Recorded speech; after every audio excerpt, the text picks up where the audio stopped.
$1796, so we're going back a ways, and you know how stupid people were back then and how smart everyone is now. I mean, that's clear. The majority, quote, shall prevail is a rule posterior to the formation of government and results from it. It is not a rule binding upon mankind in their natural state. There, every man is independent of all laws, except those prescribed by nature. He is not bound by any institutions formed by his fellow man without his consent. Holy crap. Holy cows, man. Imagine that concept, huh? Yeah, well, you could just step back from it and imagine just one generation after the next incarnating here, you know, the pure conscious and awareness that we call the Holy Spirit, just kind of, you know, reduced down to what seems to be an individual state, and it's just one crop after the next.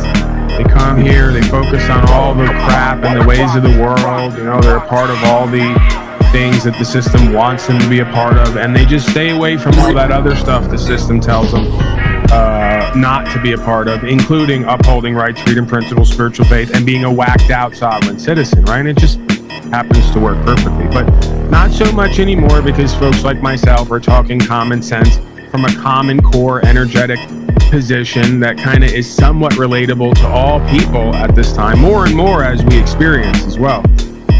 So we're on divine timing here, right? Everything is as it should be. It's perfect in its imperfection. And as we move forward, more and more folks will realize, oh, that's the reason that we incarnate in this realm and what we're actually doing here. It wasn't all the side quests, right? It's just like a video game. You got the main missions and then you got side quests. How many folks buy Grand Theft Auto or whatever the games are where they have the open world, and instead of going on the mission to complete the game or develop their character attributes, spend time at the strip club in the game, right? Fucking the hooker only to kill her and throw her in the trunk because it's interesting, we want to see what's going to happen. It's cool, you know? So that's the metaphor in a way. That's the allegory of what we have going on here. We have an open world simulation.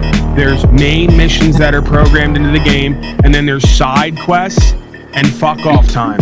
And most folks never take on the main missions because they spend their whole time side questing and fucking off. Most of the audience and most people are not going to come to watch and listen because they're going to have to do some fucking work, and they're lazy, procrastinating, cowardly slaves.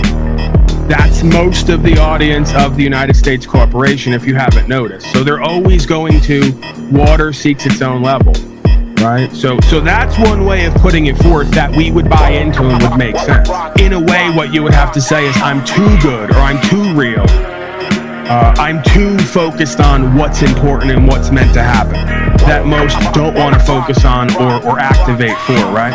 The people who are ahead of their time, who are doing what needs to be done, who are sacrificing to put themselves and their life on the line to get it done and having results, they're not going to be propped up. They're not going to be as well known. Maybe once they die a couple hundred years after that, someone will take some more notice, right? The flock, the masses, the Babylonians tend to stay in their cults.